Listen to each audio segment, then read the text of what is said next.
you had just come back from a conference in Kuwait. I'm really interested in what the philosophy scene is in Kuwait. I know nothing about what's going on there, and maybe what sort of prompted the invitation and what you were speaking on. What can you tell us what that was like?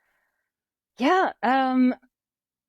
So I was surprised and excited to get this invitation because there was a logic conference in Kuwait, and I'd never been to Kuwait. My strongest associations are with the war, and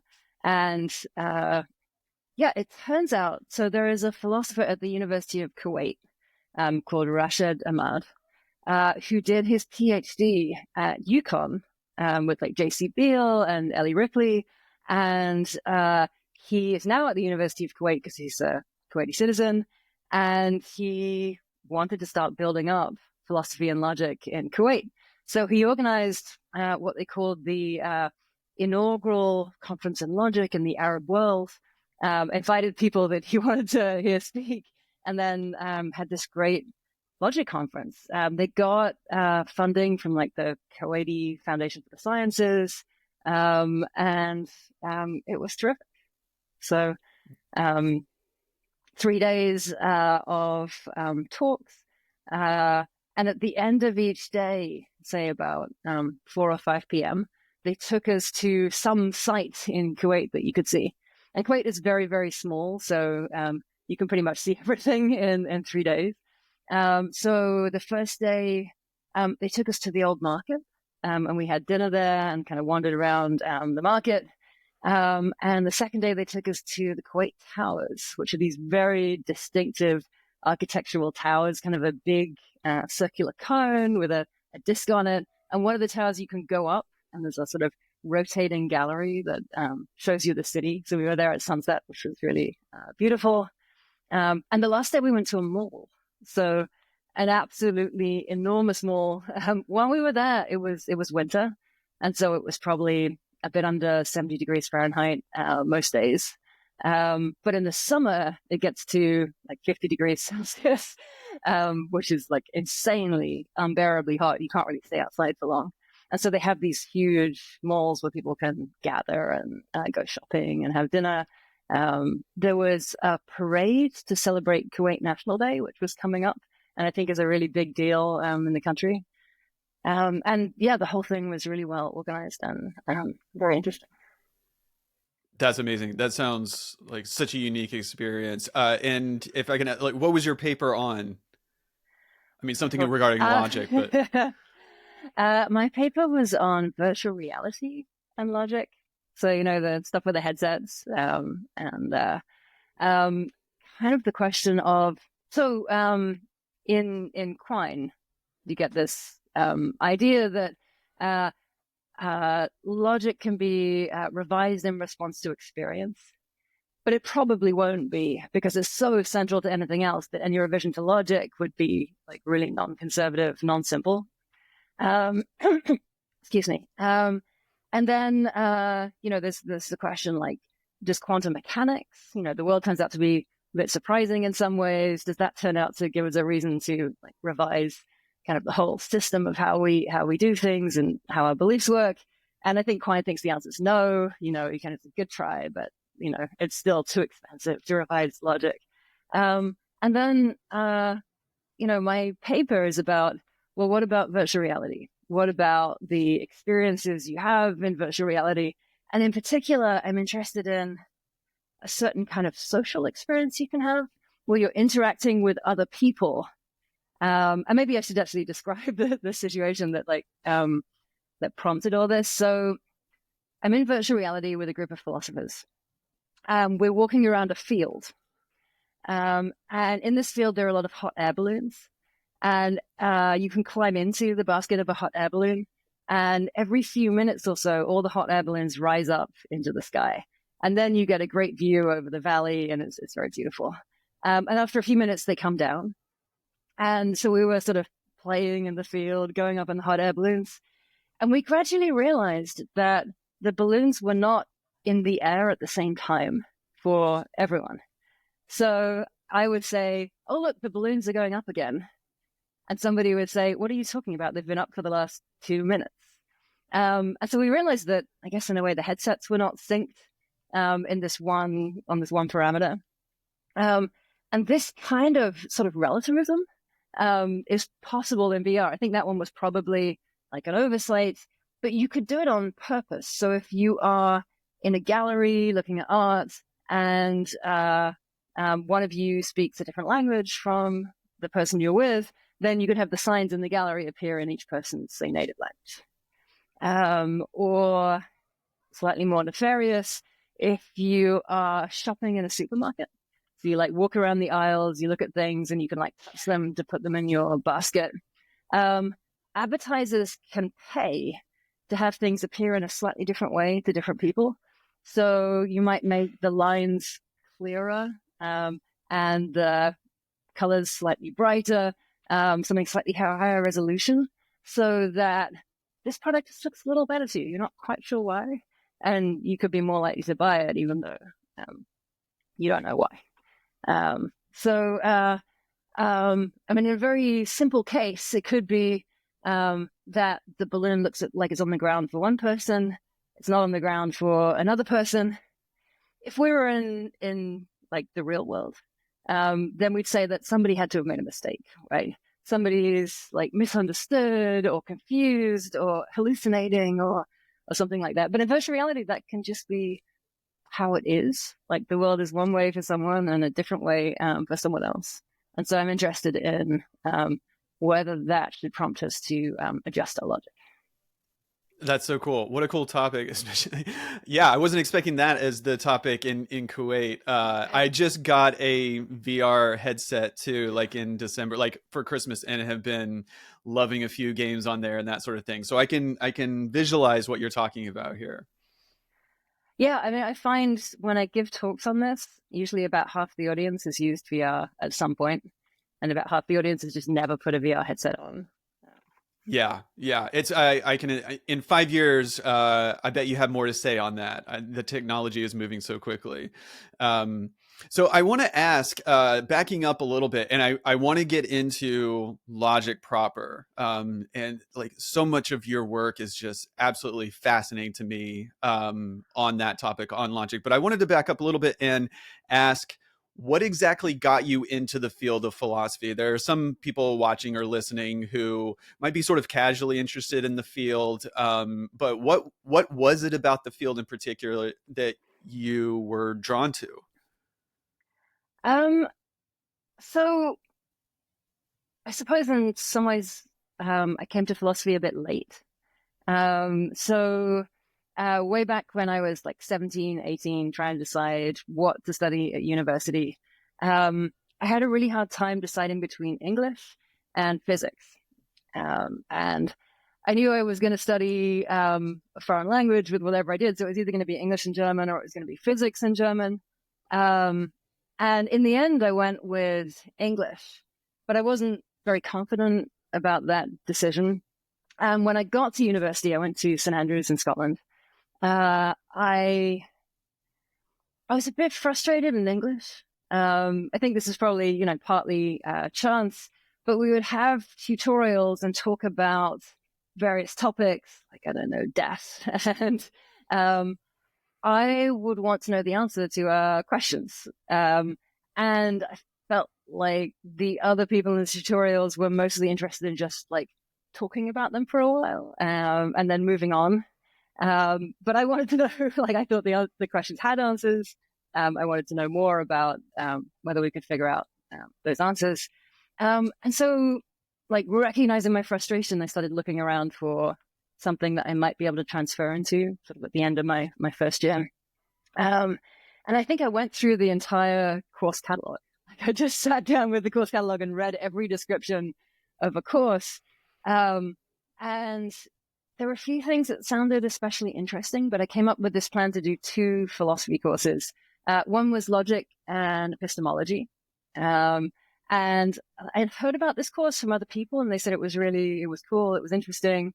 And then there was another course in philosophy on political theory, and that sounded pretty interesting. And so I took these courses, and right from the beginning, the logic kind of helped with my loss of physics. That there was, there were problem sets, they were interesting, there was stuff to go on and work on, and you would like make progress in this like very clear way. And so I liked that aspect of it.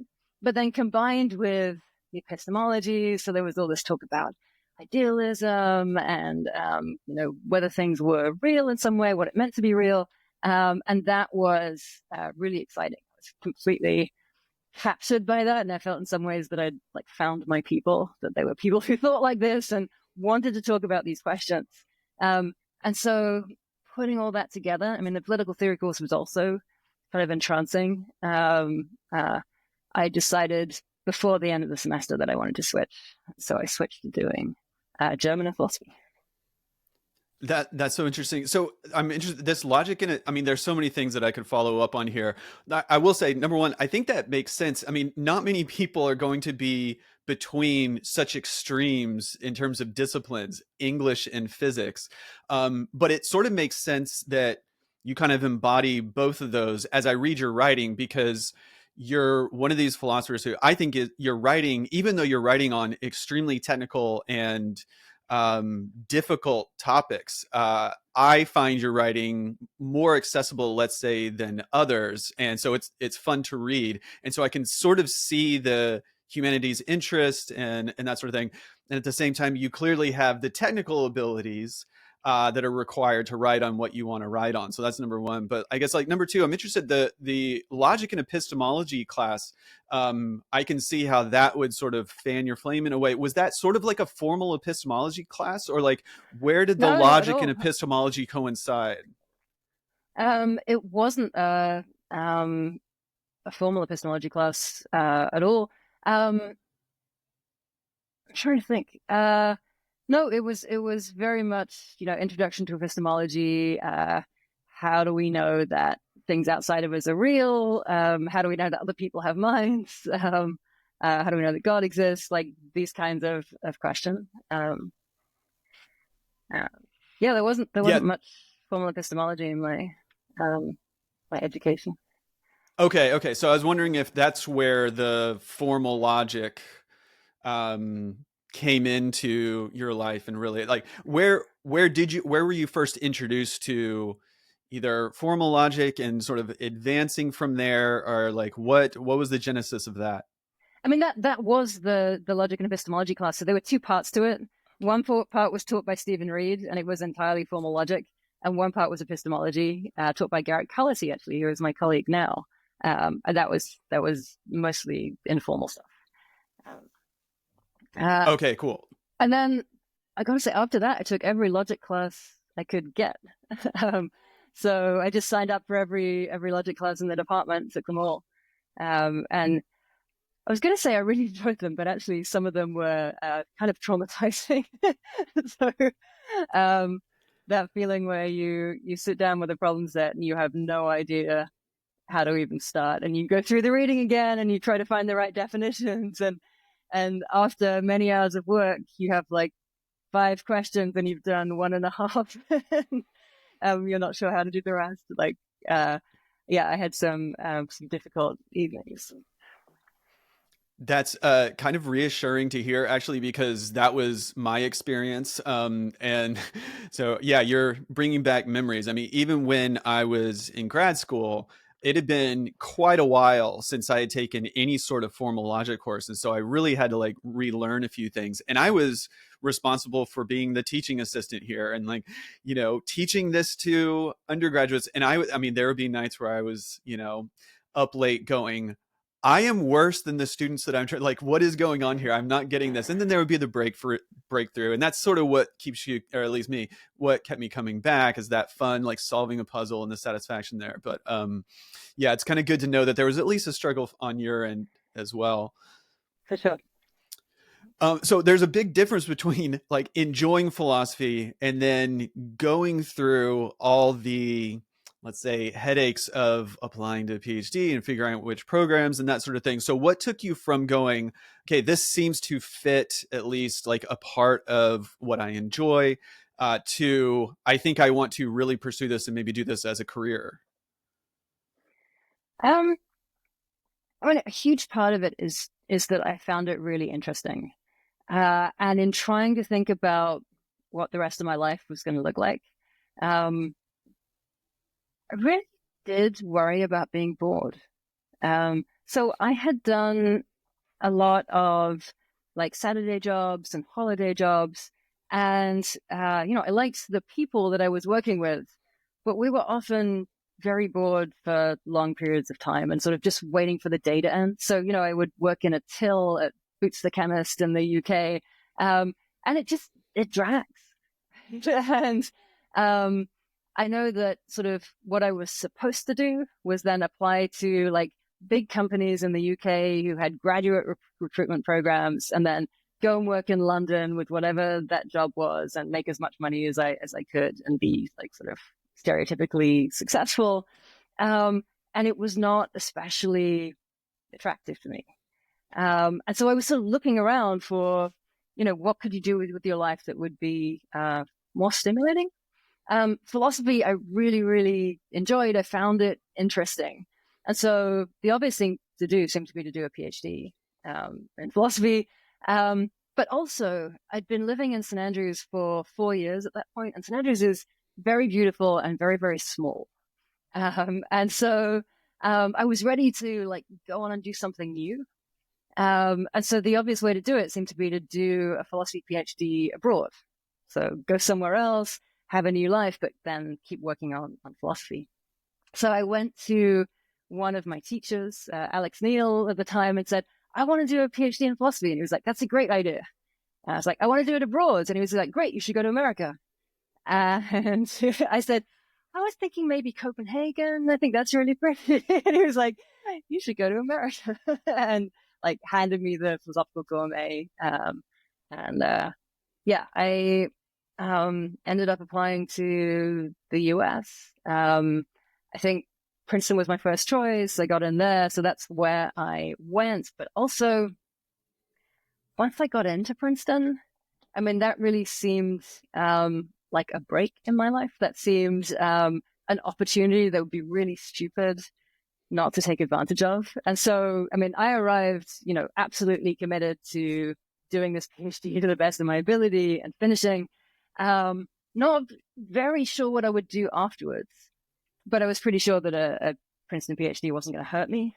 And then I was a little bit surprised how many of my fellow students were less committed to like finishing at Princeton than I was. So there was quite a few people dropped out or just, weren't sure whether they should be there, took a year off, did other things.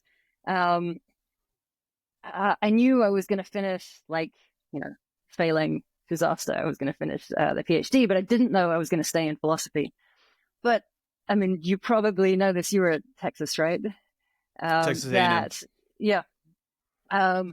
Being in a philosophy PhD program has a way of inculcating these values where by the end that's the only thing anyone would want to be, right? Is a philosophy professor. And certainly I think that worked on me. Like by the end I was sort of assuming that I would go into academia and be a philosopher, but that seemed good.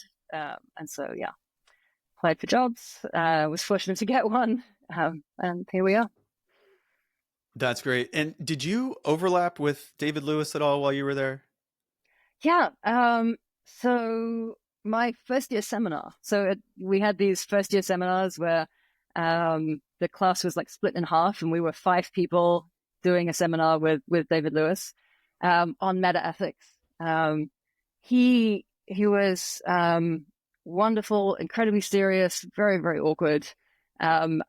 I wasn't super smooth myself, and so it was very difficult to talk to him. Like other people were much more chummy with him than I was able to be. But he was always very deliberate, very careful in his teaching. Put a lot of work into it. It was a great class. That's interesting. That must have been awesome to have. Well, even just looking back, just the fact that you can say that sort of thing. And I was just listening to Lori Paul on Tim Ferriss, and Laurie Paul is the first person who comes to mind when I think of somebody who was like actually friendly with David. Yeah. Yeah, and did you overlap with her? Or I don't know if you've heard of Tim Ferriss, but he went to Princeton and I think graduated maybe 2000 or something like that. He has a well-known podcast, and Is he the it's 4 hour work week guy? yeah, that's I him. read that at one point. Okay. Yeah, and so he just had her on to talk about transformative experiences, as you might expect. And for me, it was just such a cool episode. And so they talked about like the Princeton days, but I didn't know if you overlapped with either of them, if you would even know it. I think she had just graduated. She just finished her PhD when I started. I knew her a little bit. She was around, but she wasn't like in my seminars or anything like that. Yeah, okay, just curious.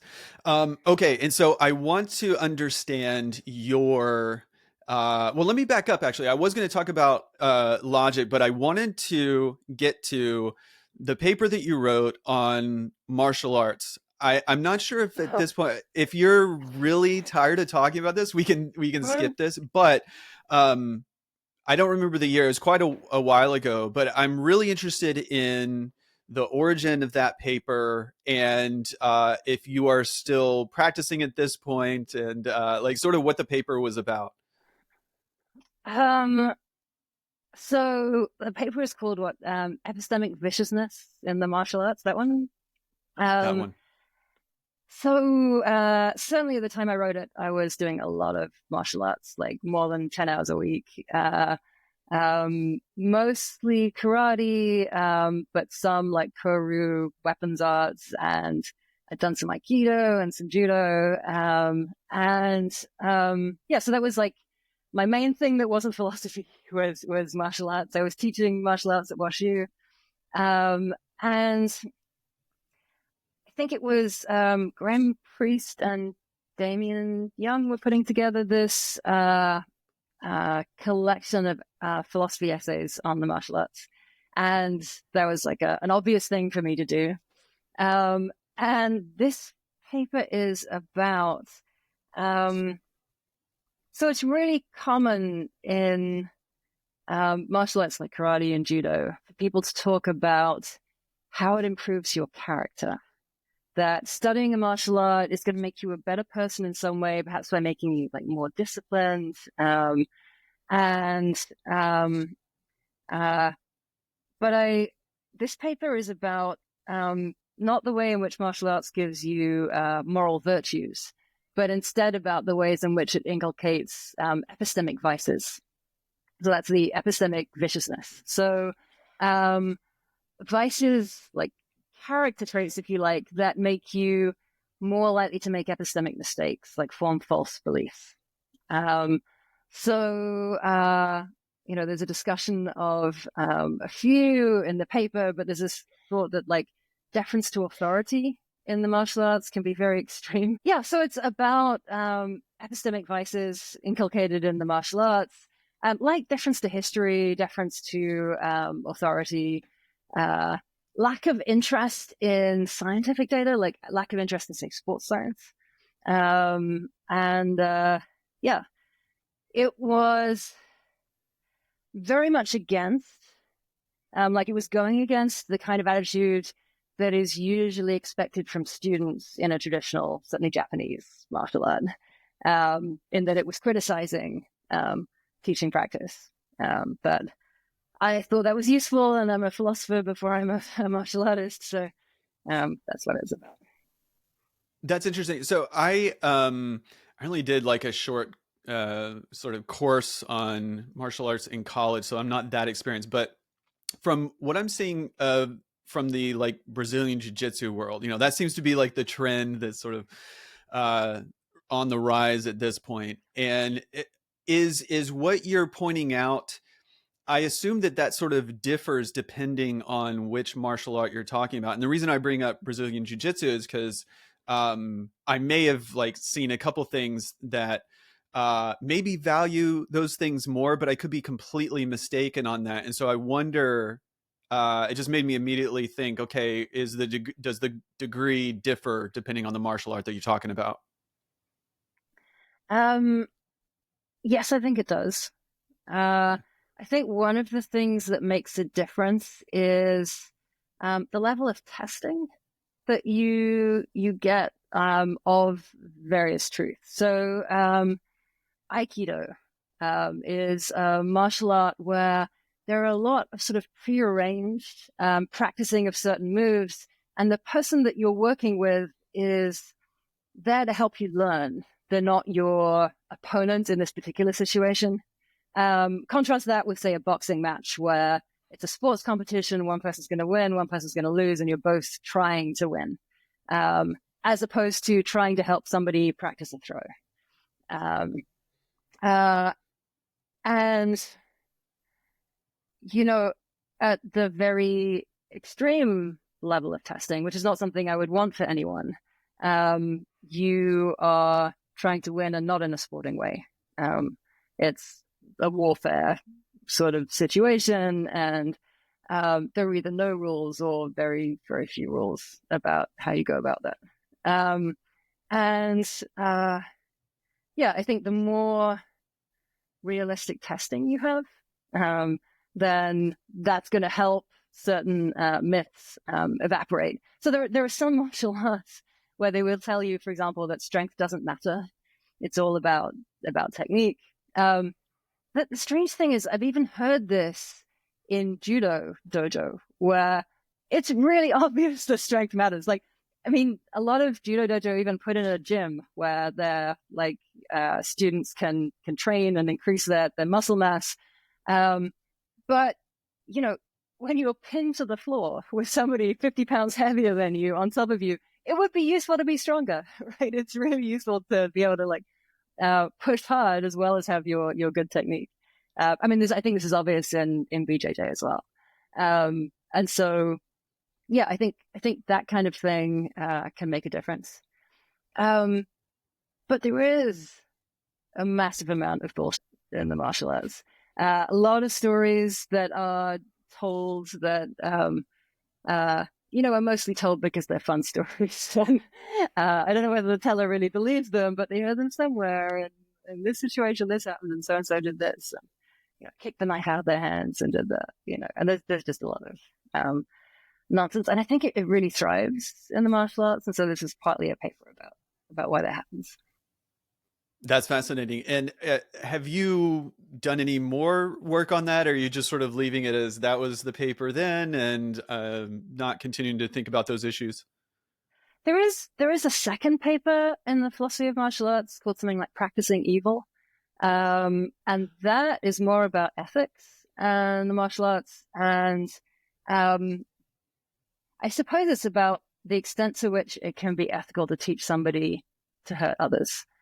Right. So, not thinking about doing martial arts to get fit, not thinking about doing martial arts to play a sport, but thinking about martial arts as learning to make you a better fighter. Why is that a good way to spend your time? And so, martial arts dojo often teach you that it makes you a better person morally to train in the martial arts. It will help your kids stay off drugs, and it will, make them better at school.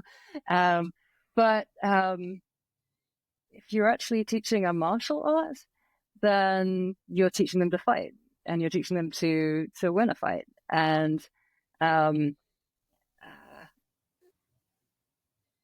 people, so I think there's a lot of empirical data to show that most people, like around 98% of people, feel some resistance to hurting others. That's psychologically. They are reluctant to hurt others. They're reluctant to humiliate others, and reluctant to kill. So there's all this data from the military about, soldiers firing into the air instead of firing at the enemy. And a large part of military training has been learning to overcome this reluctance so that you can fight more successfully. And some martial arts training works on that as well.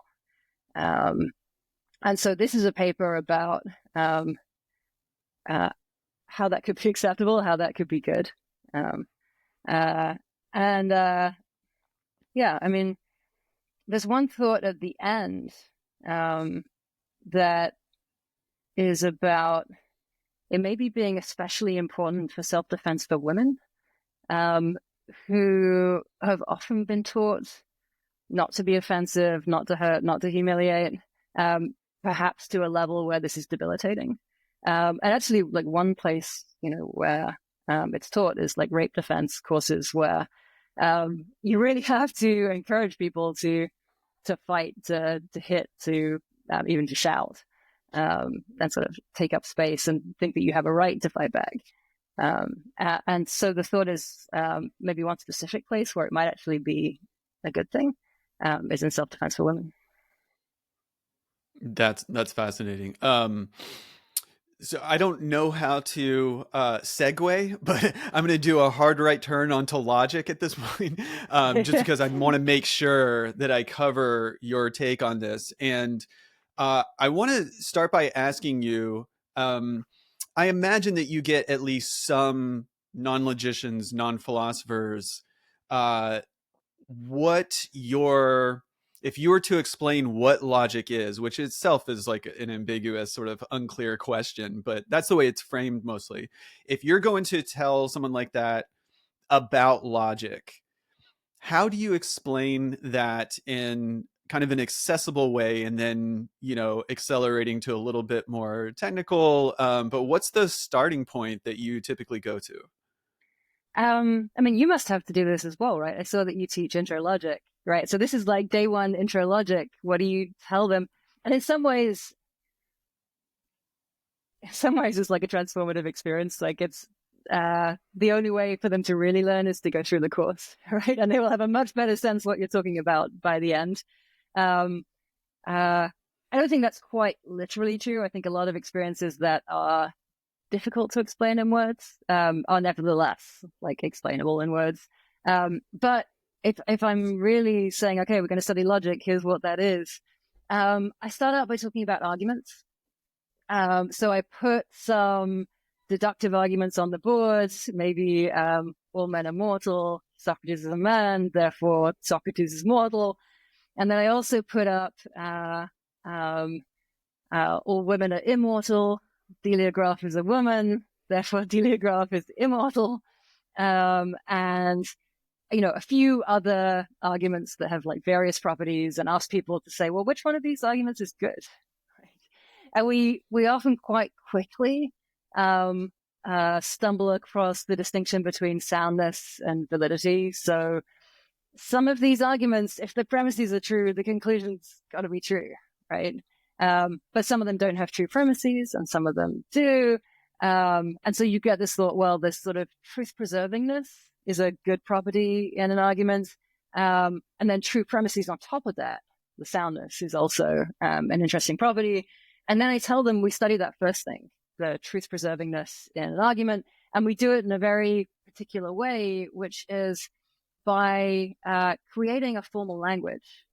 It's going to be simpler, the sentences are going to be shorter and so easier to deal with. We won't have sort of the ambiguity that you get in English. And so it will take away some of the difficulties of studying validity and help us to see kind of the core of the subject. And so we'll start out by like learning this formal language and then looking at truth preservation between sentences in this formal language and trying to characterize when we have it and when we don't. Yeah, that sounds right. I mean, part of what I try to do is, and I want to be corrected if this isn't right, but I try to get them thinking just like you did about that logic should be thought of as a language first. And that's going to be incomplete, but it gets them. I think that the maybe pre-theoretical understanding, at least for some people, is that logic is just sort of like some things in the brain that like mechanically work in some way. And that does seem to be the part that I'm not referencing, but I don't Like know. you Can have you a put that faculty together? of reason in there somewhere, and we're going to like psychologically study that. Yeah, exactly. And maybe one question would be, I've often thought that logic itself is just, it's ambiguous. And so what exactly are you referring to is probably context dependent, which you have worked on as well. But okay, so good. What, when you found yourself needing to do advanced work in logic, how did, beyond like, let's say propositional and quantification and maybe modal logic, um, how did you go about, I guess, working on the technical skills that really needed you to be at that next level and then the next level? I mean, I signed up for John Burgess's modal logic class at Princeton. And, if you're in the luxurious position where you have somebody who's teaching a modal logic class, this is by far the best way to get it. So you'll have a textbook, you'll have all the problem sets, you've got someone you can ask when you're confused.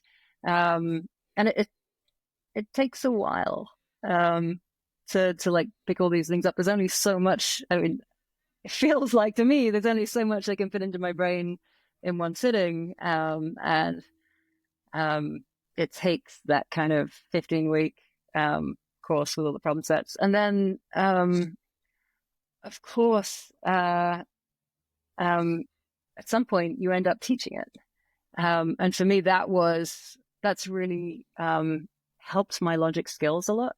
I was never some kind of genius mathematician that could just, glance at the logic book and, oh, no, it's all really clear. And teaching logic has been a huge step in me getting better at it. And I remember thinking, even as I've been an assistant professor for like 2 or 3 years, and I was teaching, and it's like an intermediate logic class the second time.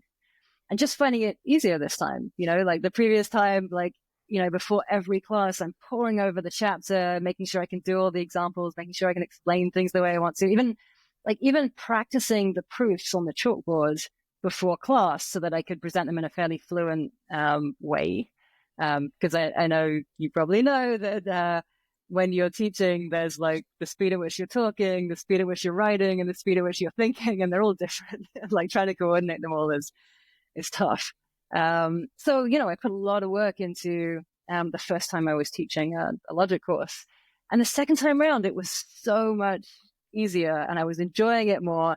And I remember thinking, it's kind of a shame that university teachers get old and die, because we get so much better. Like, we're constantly putting all this work in, and then we're just, now I'm a better teacher at logic. And it's kind of sad that this will be lost.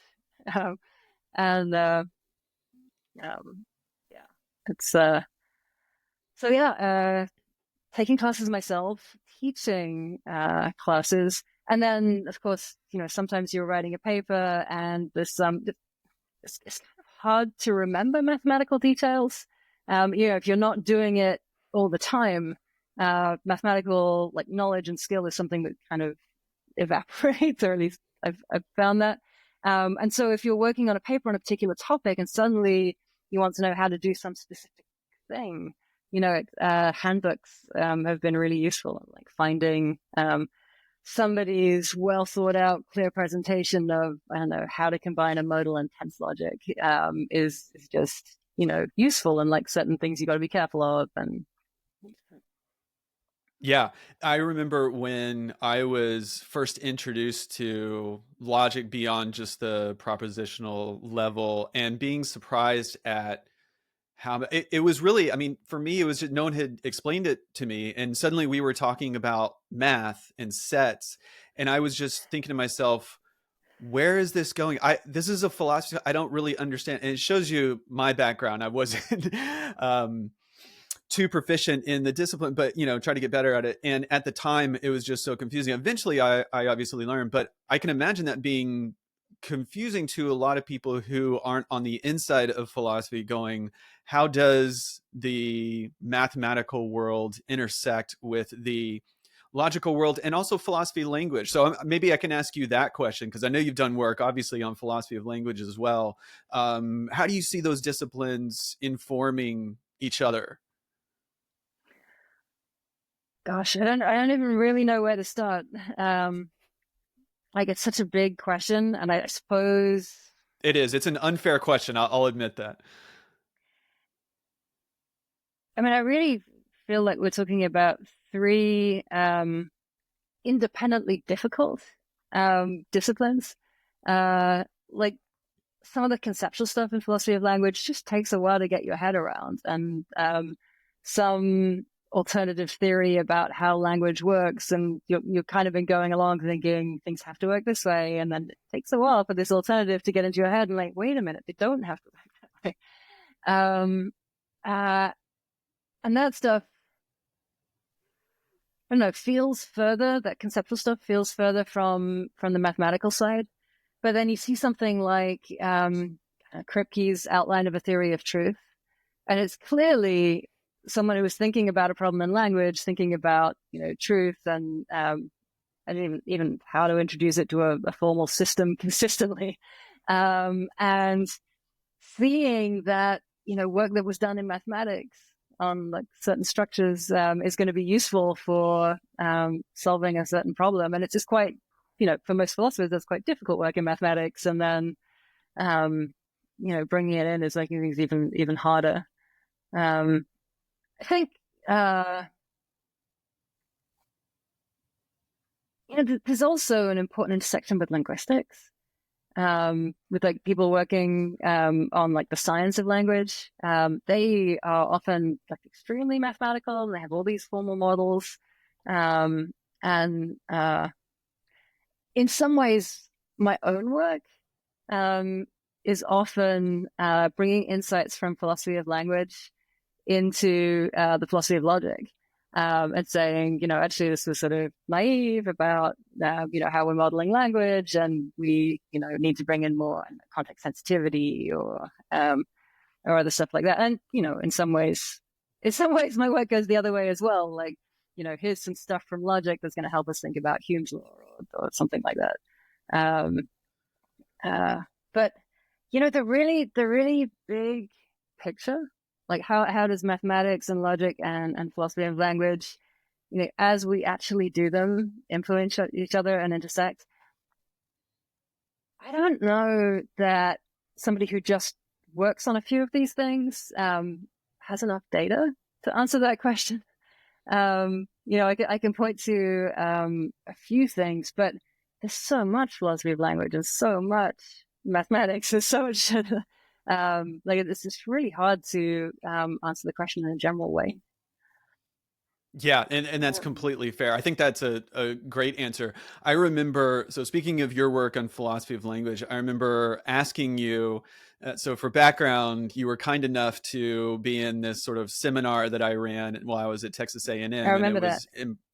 It was so great. So thank you for that as well. But I remember asking you, because you were talking about context during your, if you call it a talk or whatever it was, and I remember asking you if you could kind of clarify context, and there was this whole literature on just this topic of context, which now sounds obvious, but if you haven't really done some work in philosophy of language proper, you probably don't have an idea that this is an entire sort of subtopic within the field that has a lot of moving parts and a lot of papers. It's such an innocuous word, context.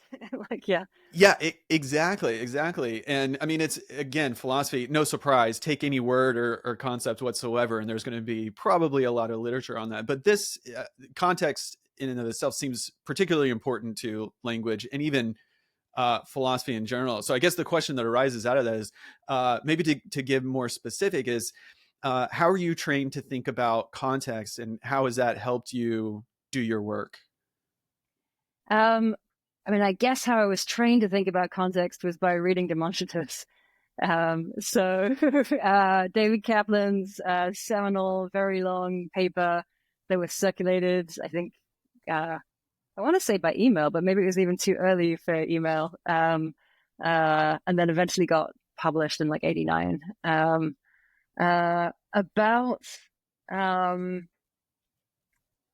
context-sensitive expressions in, say, English, like I, the first-person pronoun, here, now, and then maybe actually, where when one person uses the expression or in a sentence, and somebody else, like in a different context, uses the same sentence, they can end up expressing different propositions, things that can have different truth values. So you say, I'm in Charlotte, right?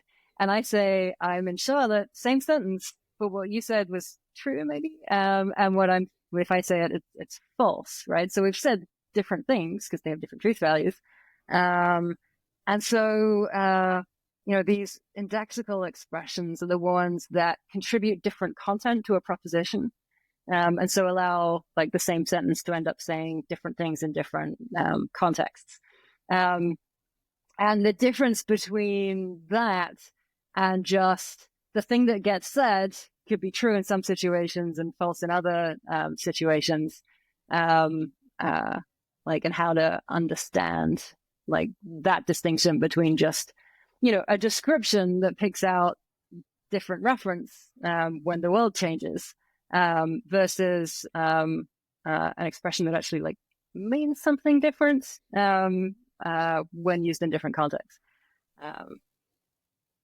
So an example of the first would be, or the example of like the indexical thing would be the word tomorrow, which when I say it today means, what day is it? It means Friday. But when I say it on Friday, it means Saturday. Whereas the description, like the day after today, that continues to mean the same thing whenever you use it. It just gets a different referent. And so Kaplan has this very beautiful way of modeling what's going on here. And so coming to understand Kaplan, that was really how I was taught to think about context. And so when you get all these debates in epistemology about whether like knows is context sensitive, so that whether when you say I know it's raining, I'm saying the same thing as when I say I know it's raining,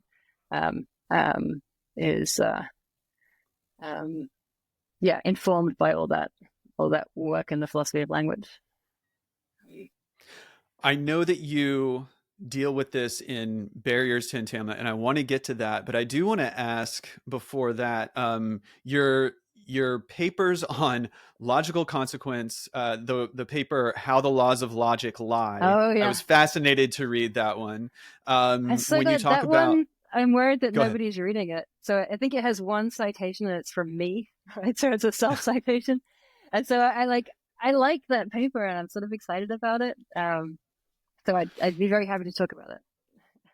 I love it. And my first paper has one citation. It's me too, but it's not even close. It's on the metaphysics of words, which again, I thought was kind of a cool topic, but apparently no one's interested. That is a cool topic. I liked doing it. Okay, good. So the laws of logic. So when I asked you about like how you understand logic, and in my mind, I kind of have this like it's at root linguistic, but probably not the only thing to say about like what logic is or that sort of thing. So what are you up to in the how laws of logic lie? And I'll start there. Okay, so the title "How the Laws of Logic Lie" is an homage to Nancy Cartwright's book "How the Laws of Physics Lie." And she has a lot of arguments in that book, but one of the ideas is that idealization in physics leads to the laws of physics being false. So the fact that we have laws that are about the behavior of like point particles or frictionless planes means that, or completely isolated systems means that we end up with these laws that describe these kind of abstracta, but are not true of the real world where we don't have any frictionless planes or point particles. And what I was interested in, so I'm very interested in this kind of like anti-exceptionalist trend in the philosophy of logic, where people say we've treated logic as too special. We should think of it as more like other sciences. And so we should look for insights from the philosophy of science to help us understand, say, the epistemology of logic or the metaphysics of logic. And like, there's a question that if you're interested in philosophy of logic and you read this work by Nancy Cartwright, that you might think is, well, is the same thing true about logic? Could it be that we use idealization when we're doing logic, and that as a result, certain like so-called laws of logic are not true, that they lie? And when I thought about it, I thought the answer is yes. So you can think about what we're doing when we create these artificial languages and models for interpreting them that we are like modeling the entailment relation on natural language. So the same way that, a scientist might create a computer program that models a hurricane. So we take the hurricane of natural language, which is super complicated and has all these things, and we strip away certain features and we create this simpler thing. And then we say, well, how does entailment work in this model?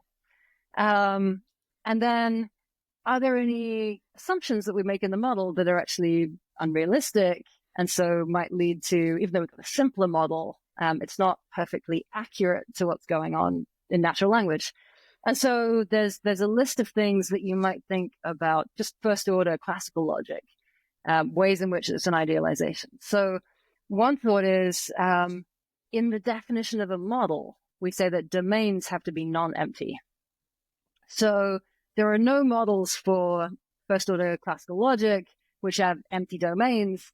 And this results in certain entailments holding in first order classical logic, which you might think aren't really right. So you can go from everything is F to something is F, because in any model in which everything is F is true, something is F has to be true as well, because there has to be something.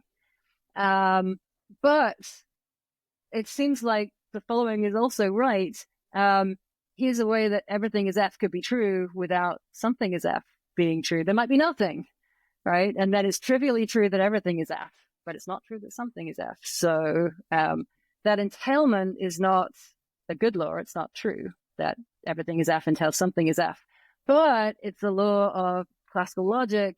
It comes from this idealization where we sort of assume that there has to be something in the domain. There's good reasons for it, right? It massively simplifies the logic. If you try moving to a free logic, you quickly find that it has to get more complicated quantifier rules. And so just like the assumptions that we make in physics that simplify the laws and help us sort of explain and understand what's going on, it leads to some of the laws being false. But maybe with good reason. So the thought is, some of the laws of logic lie, but that's okay.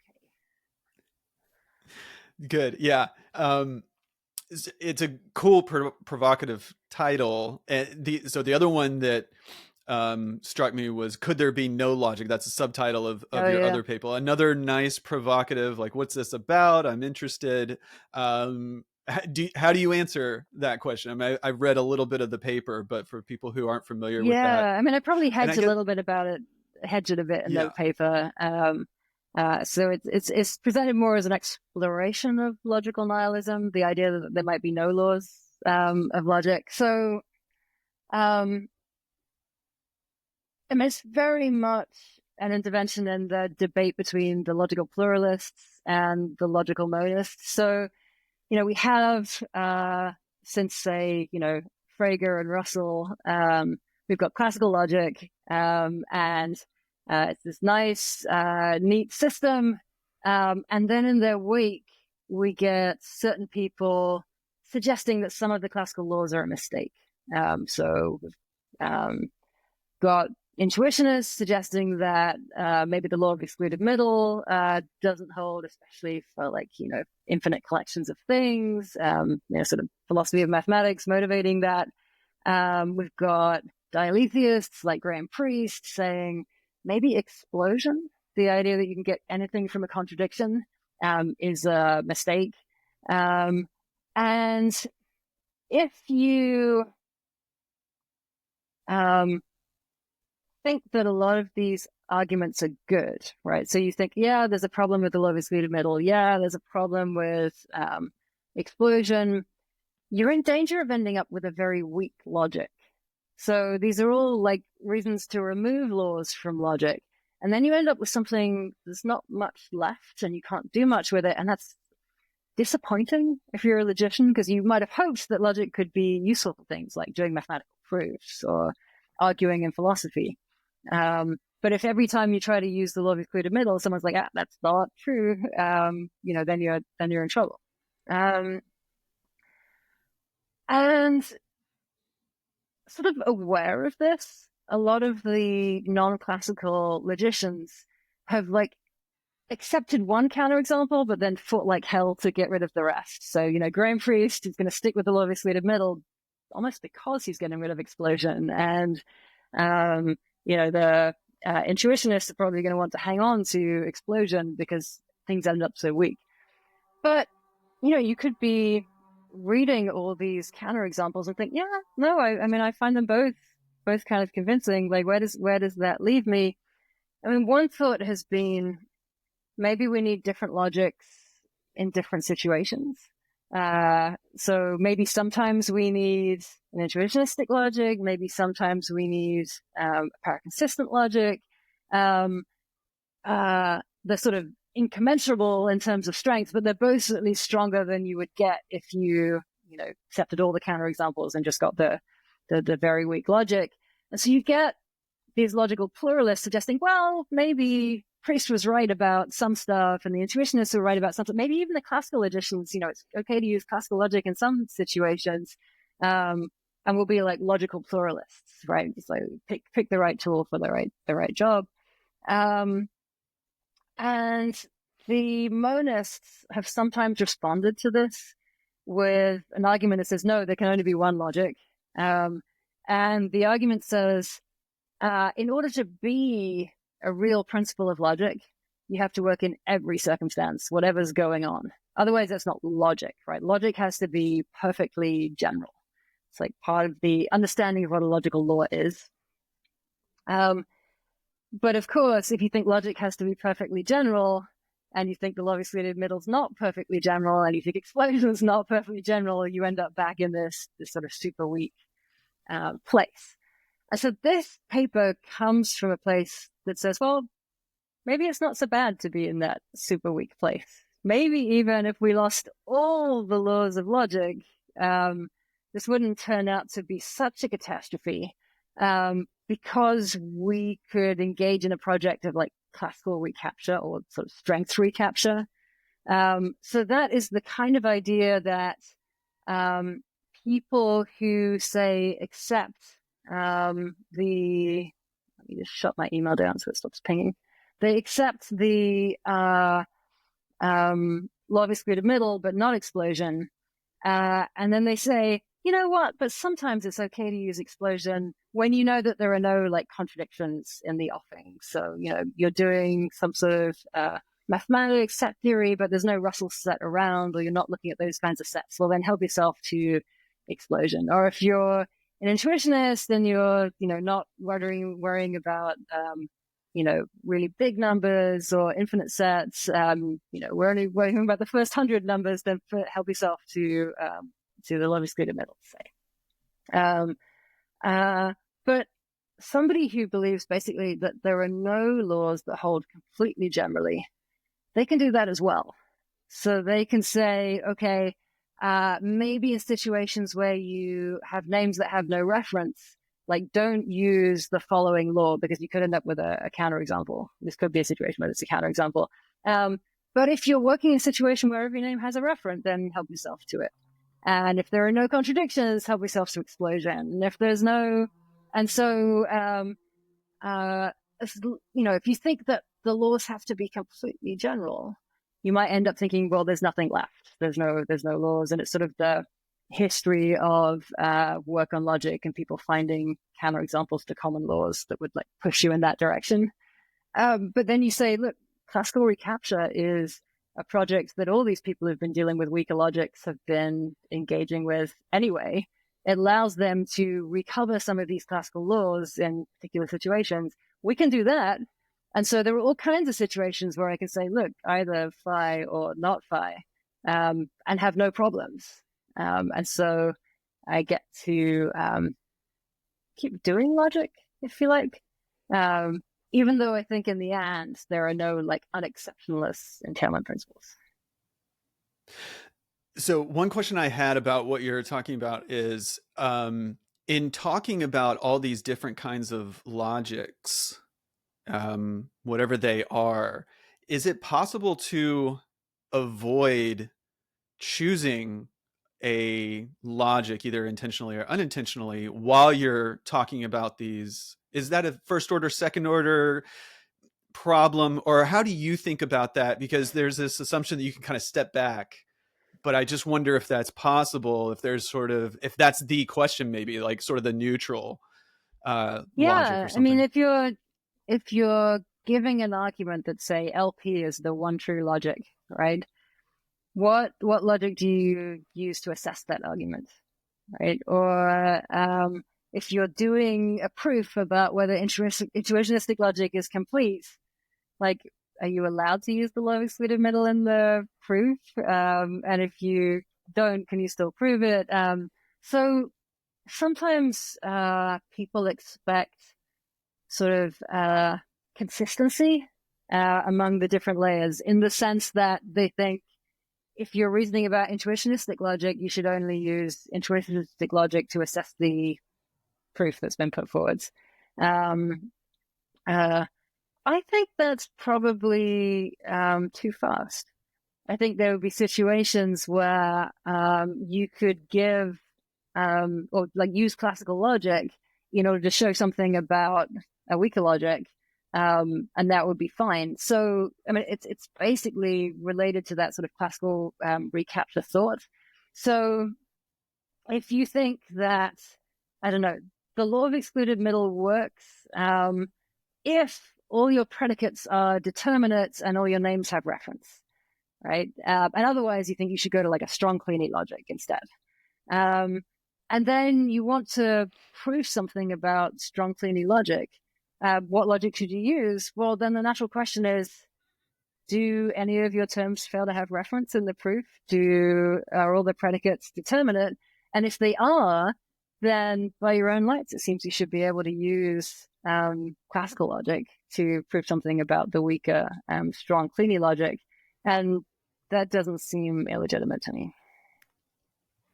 Fascinating. Okay, I want to point people to, I'll put links to those papers in the show notes. So if they want to check out those details, they definitely can. I really enjoyed reading those papers. I want to get to your book, your most recent book, Barriers to I have a Entailment. copy. And I'm excellent. Yeah. And what is it? It looks very cool too. There it is. And the subtitle is Hume's Law and Other Limits on Logical Consequence. I was mentioning this before we started, but as I was beginning to read, I just absolutely loved the pitch in the introduction, how you set up the problems, and sort of going back to what I said before. It's really refreshing to read a philosopher who writes in an accessible way while still dealing with extremely technical and I mean, difficult honestly, conceptual Jared, I problems. suspect that happens because I don't understand it until I've made it simple. And so I can only write about things in a simple way because No, otherwise I well, don't know what I'm doing. there's a difference between, like, it's not simplistic, right? I mean, it's accessible, I think. And so just want to praise you for the writing, the clarity of the writing, but also just the accessibility of the writing. And I should say, and maybe I think you say this in the introduction, but it's written with maybe like pretty ambitious undergraduates in mind, maybe graduate students. So it does assume some level, but even with that, I think the writing is just actually really enjoyable to read, and it's on a topic that's really conceptually difficult. So I really enjoyed reading as much as I could from the book. But I do want to hear about.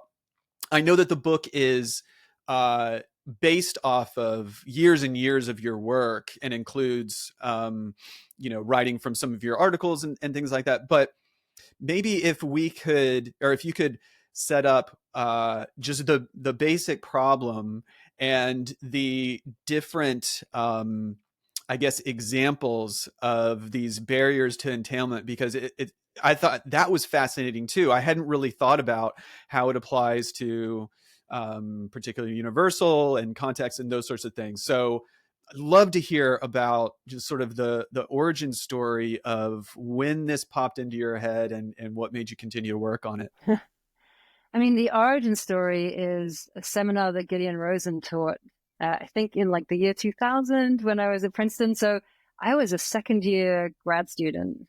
And now I'm a full professor. So I've been working on this stuff like my entire career. Um, and the sort of initial problem is this, right? We have this principle called Hume's law, and it says something like you can't get an ought from an is, or if you have an argument and all the premises are descriptive, just like telling you, where things are and what they look like, and then nothing follows about what you ought to do, about how things ought to be. Nothing normative follows about which things are good or stuff like that. And we get this idea from Hume. So there's this very famous passage in the treatise where he says something a bit like this. But I think, independently of that historical record, it's an idea that a lot of people find quite intuitive. That you're not going to be able to get from a bunch of descriptions of the situation to a conclusion about what ought to happen without some like linking principle that says, if stuff like this, do this, or if stuff like this is the good thing or the valuable thing. Okay, so we have this principle which some people think is sort of obviously correct, it's kind of a platitude. And then people start publishing counterexamples. So obviously, if we want to do like serious epistemology of the normative, we want to find out what we ought to do. We ought to find out what's valuable and good. Then it would be really useful to be able to argue from a description to some normative stuff. So let's see if we can. And then there's this whole slew of counterexamples. And one of the chapters of the book is like collecting together all the different kinds of counterexamples in the literature. So one of the most famous counterexamples is very sort of logic-y, the one due to A.N. Pryor. And so it uses this principle of disjunction introduction, where you simply go from a descriptive premise. So we start with all New Zealanders ought to be shot. Oh, no, sorry. That's the conclusion. That's the normative conclusion. We start with tea drinking is common in England. That's the premise. And the conclusion is tea drinking is common in England, or all New Zealanders ought to be shot. And in classical logic, disjunction introduction is a truth-preserving principle. If the premise is true, then the conclusion got to be true. So Pryor says, descriptive premise, normative conclusion, it has an ought in it. So there's a counterexample. And he knows very well. Yeah. This seems like a pretty strange example, just in terms of its content. You could think of other nonviolent examples. So this comes from Pryor, right? Who is a New Zealander? I should Okay. say. Okay. Yeah. Right. Just to sort of explain the background of that. And Pryor seemed like a unique philosopher. We could do it like all kittens ought to be stroked or something like that if you would be happy. Well, not my preference, well. but yeah. People might be wondering, where did this come from? That sounds strange, but okay. Sorry, I derailed. Yeah. So Pryor knows that people are going to find this a bit weird, that the conclusions is disjunctive thing. And you might think if you have a disjunction with a descriptive claim and then a normative claim, is the result really normative? And so his like master move is to say, well, suppose it's not, right? Then take as your premise, tea drinking is common in England, or all New Zealanders ought to be shot. Take as a next premise, a second premise, tea drinking is not common in England. And then the conclusion follows by a disjunctive syllogism, all New Zealanders ought to be shot. And that looks like a straightforward normative claim. And so really the argument is this dilemma. That funny disjunction, is it normative or is it not? And if it is normative, then the first argument's your counterexample. And if it's not normative, then the second argument's your counterexample. Okay, so that's the argument that's had the biggest influence in logic. But there's also a lot of stuff in metaethics that's less formal, that has been like counterexamples proposed against Hume's law. And so some of these involve like thick normative expressions. Things that are taken to be like virtuous or vicious character traits are sometimes like given as examples of these. So brave might be an example. So if you say that someone's brave, you're both saying something descriptive about them, like maybe they acted in the face of their fear or in the face of danger. And you're also saying that it was good. Otherwise, you might call them like foolhardy or reckless or something like that. Or if you say that someone's generous, you say that they give a remarkable amount to other people, and also that it's good. Otherwise, you might say that they were, I don't know, careless with their money or something like that. Right? And so some people have thought that if you use these kinds of expressions, you can transition from descriptive premises to normative conclusions because they kind of mix the stuff up together. So maybe you could go from Kasia acted in the face of her fear to Kasia was brave to Kasia did something good, right? Or did something laudable. And then there are some like other arguments that involve like those kinds of expression as well. Okay, so the situation we're in is we've got this principle, Hume's law. A lot of people thought it sounded pretty good, but now there are all these proposed counterexamples, like the prior example with disjunction, like the thick normative expressions kind of examples, plus a lot more. And I guess the book starts with the thought that Hume's law is not the only so-called barrier to entailment in philosophy. So here are some others.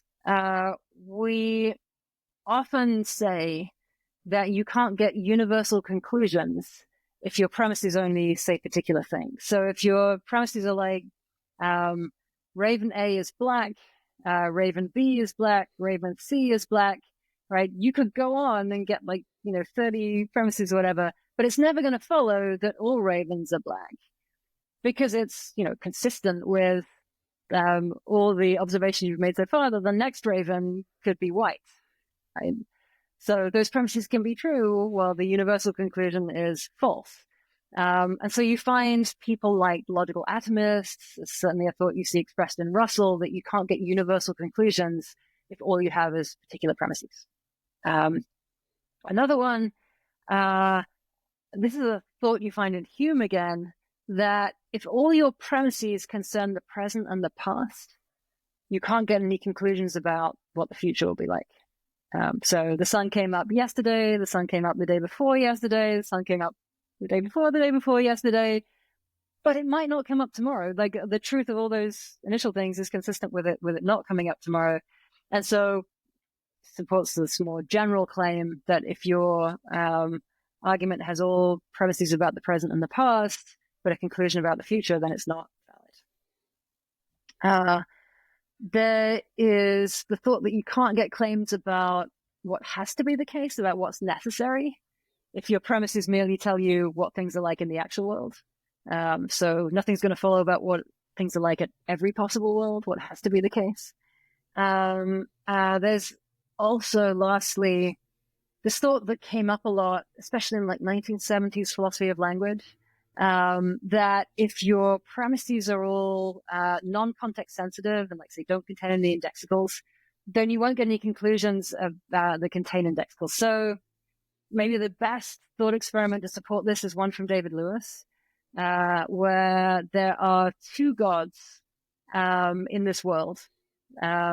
And one of the gods is an evil god, and he throws thunderbolts at people. And he lives on the coldest mountain. And another god is a nice god, and he showers manna on people, and he lives on the tallest mountain. And they're both omniscient in a very odd way.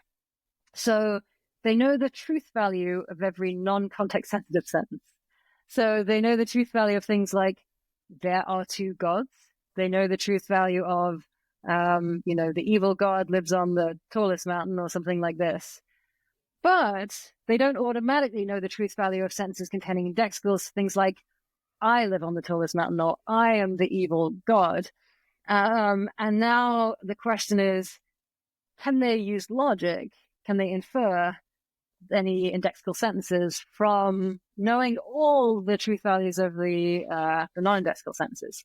And Lewis seems to suggest that no, they can't. And in fact, you can kind of see why it might be a problem, because those context-sensitive sentences have one meaning, one truth value for one god, and another truth value for the other one. So when the evil god says, I am the evil god, that sentence is true for him. But if the good God says, I am the evil God, that sentence is false for him. And you can't get false conclusions from true premises using logic, right? So you can't get any of those context-sensitive sentences from the premises. So we could call that like the indexical barrier to entailment. And the whole like idea behind the book is these barriers are in many ways just like Hume's law. And in fact, you can formulate the counterexamples that have been proposed against Hume's law against these barriers as well. So there's a version of the prior counterexample that can be run against each of these barriers. There are like thick modal terms, the same way there are thick normative expressions. And so you can have a parallel sort of argument against that barrier. And so that leaves you in this strange situation because these barriers are usually taken to be platitudes. We think we just haven't formulated them quite right if we're getting these kind of tricky counterexamples against them. So maybe if we formulate them correctly, if we're a bit more careful, we'll be able to see how the counterexamples don't show that they're false. But of course, couldn't that work for Hume's law as well? So the project of the book is formulating each of these 5 barriers to entailment in sort of a unified way. So the barriers all seem to be sort of consequences of the same general principle. And then that gives you a sort of defense of Hume's law. It just strikes me as such an achievement that you were able to, because I'm ticking off the different branches within philosophy that you need to really deal with. We're talking modal metaphysics, we're talking a major topic within philosophy of language, probability comes in, maybe a theory of time, and there aren't many works or even problems that can unite all those different major branches. I'm wondering, was maybe one way to ask it is, did this seem like an overly ambitious project when you conceived of it? And clearly I say that with, again, loving the book, and I think it's amazing. And actually, I should say, it looked to me like it's been very well reviewed by amazing philosophers like Timothy Williamson and that sort of thing. That So was this a is relief. not just me speaking. What an achievement. But what was your thought as you started working on this? Was this sort of, I mean, it had been daunting in some ways, but can you give a sense of like what your thoughts were when you started this? I mean, I think I've often, there are so many problems in philosophy that are just massive, right? Free will, whether God exists, whether there's an external world. And the thought that that I could make a contribution here and like help solve this problem is, of course, like incredibly ambitious, right? And you need a certain amount of hubris to like think, okay, I'm going to fix this. I'm going to solve it for humanity, right? There is this like attractive thing about problems in logic and philosophy of language in that they don't seem easy, but they seem much more tractable. Like maybe you could find a way to formulate this principle, like that would evolve these problems, and you see what the problems are, and you it's a problem that you can reasonably think, I might be able to make progress on this in a sensible amount of time. I've got to get a bit lucky as well. I've got to work hard, but this could really happen, right? And then sometimes they turn out to have consequences for like big issues, like metaphysics and time, and like thoughts about that. And I've always found that a very attractive approach, because there is a chance that you could find something new in philosophy of language or logic, and then it might be useful for these bigger topics. And so I felt intimidated by the project of writing a good book, because I think writing a good book is genuinely very difficult in all kinds of like practical and also real ways. But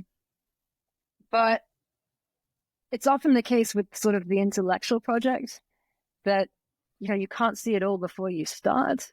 And so what you feel is the great potential. Like I could make this work. I could do it. And so, the way more difficulties come up than you expected. Everything takes longer than you thought. But in some ways you don't feel too daunted at the beginning because you can't see it all. And so your ignorance makes it possible for you to get started. I really loved the idea of writing like a short logic book. I don't know that it ended up super short, but this was the vision, a short logic book that would be of interest to philosophers in lots of different areas. So time, metaphysics, philosophy of language, metaethics, normativity. Like I loved that idea. And so that was the vision in some ways. Yeah, I can completely see that. When you imagine your work, because I imagine you still have more work to do, where does this book sit in how you imagine your canon? Gosh. So honestly, I don't know. And in some ways,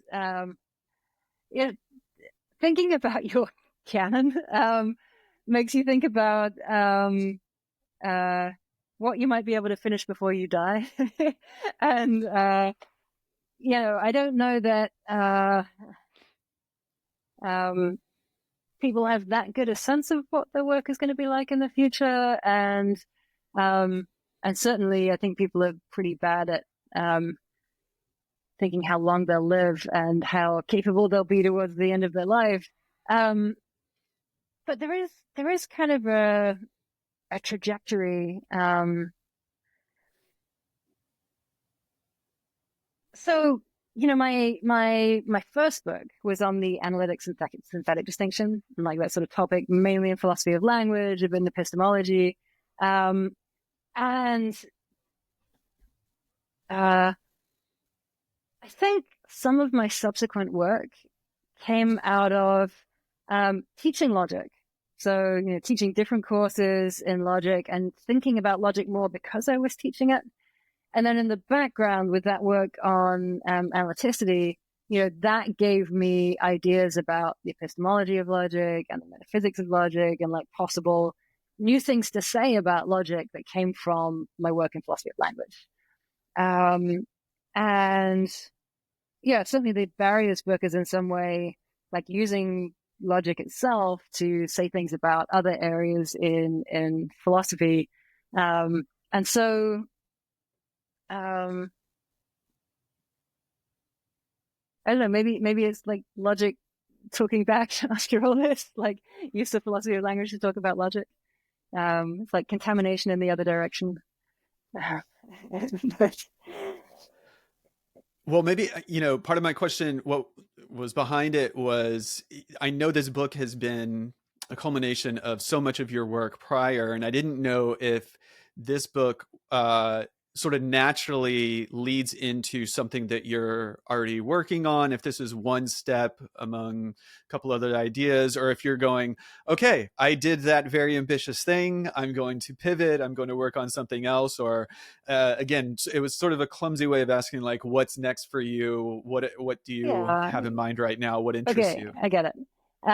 So this is pretty much a standalone book. There are going to be a few papers that are like picking up topics I thought, maybe I could have included this, or responding to possible problems or that kind of thing. But mainly it's just the book stands on its own. It's not part of a trilogy or anything like that. And then I am kind of interested in this like logic of VR stuff. So talking about virtual reality, I think that is like the new work that I'm working on right now. And so like when I get asked to give talks like over the next few months, I think a lot of people are going to be hearing a lot about virtual reality. That sounds great. So if people are interested in your work, again, I'll give links to the papers and the book and things like that, but is there an easy way for people to find you if they're interested in what you're up to and maybe looking out for future works of yours? Yeah, I mean, so you can email me, of course, but my website has all my papers linked. If anybody would like a copy of a paper that they don't have access to, just email me and I will happily send them one. And there are also links to the books on the website as well. So you can find everything fairly easily from there. Dr. Gillian Russell, I appreciate you coming on, taking the time. There is, I mean, we only covered a small part of just a few things that you've done, but I want to thank you personally for your generosity of time. Originally, talking to a bunch of grad students and some professors that I knew, that was a lot of fun just hearing from you at that point, but also here and just keeping up with what you do. I'm looking forward to getting into the rest of the book as well. It's not one that I just sort of like put down for the sake of a podcast now. I really want to like work through it. The topic looks fascinating. Like I said, it's so unique in that it unites so many of those branches that I'm already interested in and does so in a formal way. And so that'll help sharpen my tools as well. So thanks for coming on. Thanks for your work. It's a pleasure to talk to you. Cool. Thank you for having me. It was a pleasure.